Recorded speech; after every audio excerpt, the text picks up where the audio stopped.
नमस्कार दोस्तों। आज की कहानी लोनावला के एक कब्रिस्तान की है। लोनावला के कब्रिस्तान में सखाराम नाम के एक बुजुर्ग काम कर रहे थे। उनके नौकरी का ये पहला दिन था। सखाराम उम्र करीब 60 के आसपास। बीवी का एक बीमारी के कारण देहांत हो चुका था। बेटे ने अपने बाप यानी कि सखाराम को ही धोखा दे दिया। उनकी सारी खेती की जमीन बेच दी और उनका घर भी एक लोन लेकर गिरवी रखा। सखाराम अनपढ़ था, उसे इस बारे में कोई भी जानकारी नहीं थी। एक बार उसे घर से बेदखल कर दिया गया और कहा कि तुम्हारा घर गिरवी रखा है तो तुम अब यहां पे रह नहीं सकते। सखाराम पूरी तरह से टूट चुका था। उसके पास खाने पीने के लिए भी पैसे नहीं थे, लेकिन आमतौर पर कोई भी किसान ऐसे समय आत्महत्या करता है। लेकिन सखाराम को यह रास्ता उचित नहीं लग रहा था। वो जिंदगी से कभी भी हार नहीं मानता था। सामने कितनी भी चुनौतियां आए, उन चुनौतियों के सामने वो सीना तान कर खड़ा रहता था। इसलिए उसने नौकरी करने की सोची। सखाराम को लोनावला के एक कब्रिस्तान में नौकरी मिल गई। सखाराम का काम था कि लोनावला के उस कब्रिस्तान को साफ रखना और साथ ही में अगर कोई भी फ्यूनरल हो तो खड्डा खोदना और पूरी रीति रिवाज होने के बाद उस खड्डे को बुझा देना। सखाराम की ये नौकरी का पहला दिन था। सखाराम कब्रिस्तान में झाड़ू मार रहा था। झाड़ू मारते समय उसे एक मोबाइल की घंटी सुनाई दी। ये आवाज काफी धीमी थी। सखाराम को समझ नहीं आ रहा था कि रात के इस वक्त किसका फोन बज रहा है, वो भी इस कब्रिस्तान में। सखाराम ने यहाँ वहां देखा तो वहां पे कोई नहीं था। सखाराम हंस पड़ा। उसने खुद से ही कहा कि कब्रिस्तान में अगर इस प्रकार का वहम नहीं होगा तो और कहां होगा। सखाराम सोने चला गया। दूसरी रात को फिर एक बार यही वाकया उसके साथ हो रहा था। जब वो रात को कब्रिस्तान की सफाई कर रहा था तो फिर एक बार उसे एक मोबाइल की घंटी सुनाई दी। घंटी सुनने के बाद उसने आजू बाजू में देखा तो कोई नहीं था। सखाराम ने खुद का एक सस्ता फोन जेब से निकाला तो ना उस फोन पे कोई मैसेज था, ना मिस कॉल की नोटिफिकेशन थी। सखाराम को समझ नहीं आ रहा था कि ये क्या हो रहा है। ये नौकरी लेकर मैंने कोई गड़बड़ तो नहीं कर दी। सखाराम खुद फिर एक बार हंस पड़ा। तीसरे दिन जब वो कब्रिस्तान में ऐसे ही टहल रहा था तो फिर एक बार उसे उस मोबाइल की घंटी सुनाई दी। सखाराम ने मुड़कर देखा तो उसके सामने एक नौजवान लड़की खड़ी थी। सखाराम जोर से चिल्लाया, अगा आई गा लड़की, तू पागल हो गई क्या? ये क्या किया? ये कोई बगीचा है क्या जो ऐसे टहलने निकल आई, वो भी इतनी रात को? पता है कितने बजे? रात के 1 बज रहे हैं और तू इतनी रात को इस कब्रिस्तान में क्या कर रही है? चल चल चल चल निकल, नहीं करना। लड़की वहां से निकल गई। चौथे दिन फिर एक बार रात के 12-1 बजे सखाराम को नींद नहीं आ रही थी, इसलिए वो कब्रिस्तान में ऐसे ही घूम रहा था। फिर उसे उस मोबाइल की घंटी सुनाई दी और उसके सामने और कोई नहीं लेकिन वही लड़की खड़ी थी। अरे देवा, अरे क्या करूं इस लड़की का मेरे बाबा। तू कौन है रे? यहाँ पे इतनी रात को क्या करती है? तेरे घर वाले तेरे को कुछ बोलते नहीं है क्या? ये देख, शरीफ लड़कियां इतनी रात को बाहर नहीं निकलती, और अगर निकलते भी है ना तो वो कब्रिस्तान में तो जरूर नहीं आती। तू बाबा तेरे घर का नंबर बोल, मैं उनको कॉल करता हूँ। तेरे माता पिता यहाँ पे आके तेरे को ले जाएंगे। तेरा कुछ मेंटल प्रॉब्लम है क्या? उस लड़की ने हंस के जवाब दिया, तुम्ही खूप मजेशीर आहात। आपका सेंस ऑफ ह्यूमर तो काफी अच्छा है। लेकिन मेरे को एक बात बताओ, मैं रोज रात को इसी नंबर पे एक फोन करती हूँ, लेकिन कोई वो फोन उठाता नहीं। वो फोन इसी कब्रिस्तान में बजता है। आपको पता है वो कब्र कौन सी है? सखाराम ने पूछा। उठली यानी कौन सी? सुजैन बोलती है। वो देखो, डैनियल की कब्र दिख रही है आपको? वो फोन उसी कब्र में बजता है। सखाराम ने जवाब दिया। क्या कब्र में फोन बज रहा है? वहां पे क्या मोबाइल का टॉवर लगा है क्या? तू पागल हो गई क्या लड़की? क्या नाम क्या है तेरा? उस लड़की ने खुद का नाम सुजैन बताया। सुजैन, अच्छा, लई छान नाव है। पण बाळा, आप तो अच्छी घर की बेटी लग रही हो। इतनी रात को इस कब्रिस्तान में, और इस कब्रिस्तान में फोन क्यों ढूंढ रही हो? तो सुजैन ने उसे सारी कहानी बता दी। सुजैन ने कहा कि डैनियल मेरा बॉयफ्रेंड था। हम दोनों ऑनलाइन मिले थे। ऑनलाइन काफी दिनों तक हमने चैट किया, फिर हमने नंबर एक्सचेंज किए। हमें एक दूसरे की बातें काफी पसंद आ रही थी। वीडियो कॉल पे भी घंटों हम एक दूसरे के साथ बात करते थे। हमने शादी करने का निर्णय लिया, लेकिन प्रॉब्लम यह था, सुजैन मुंबई की रहने वाली थी और डैनियल पूना का रहने वाला था। तो उन्होंने सोचा कि बीच रास्ते में कहीं, यानी कि लोनावला में मिलते हैं और वहां पे मिलकर एक लॉज में रात बिताने के बाद अगले दिन एक मंदिर में शादी कर लेते हैं। जो समय तय हुआ था उस समय पे सुजैन लोनावला पहुंच गई। रात के 8 बज चुके थे।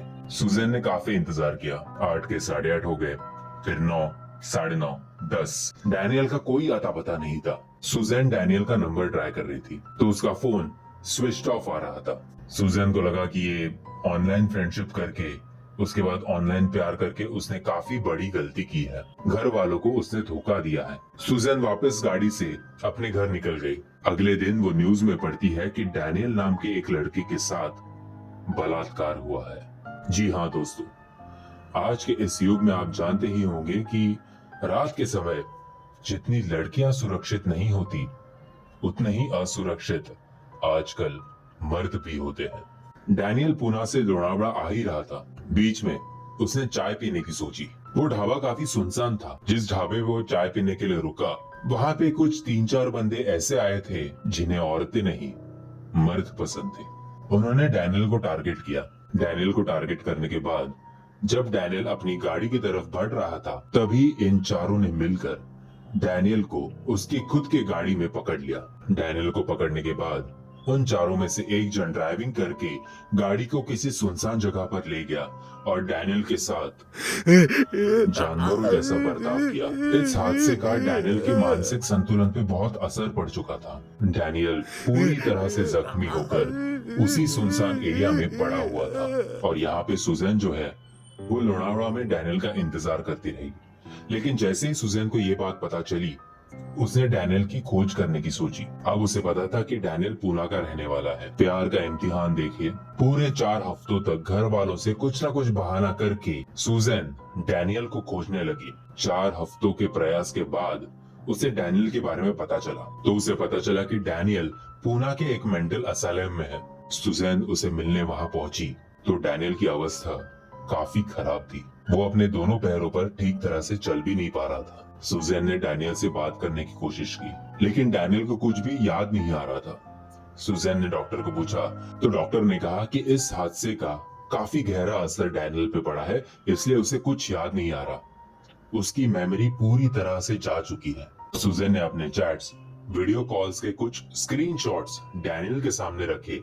तब डैनियल की आंखों में आंसू आ गए और डैनियल भागता हुआ अंदर चला गया। सुजैन भी उसके पीछे भाग निकली, लेकिन मेंटल असाइलम में आप कहीं भी ऐसे जा नहीं सकते अगर आप विजिटर हो तो सुजैन को रोका गया। सुजैन ने कहा, डैनियल मला ओळखतो। डैनियल मुझे पहचान रहा है, आप प्लीज मुझे उससे मिलवाइए।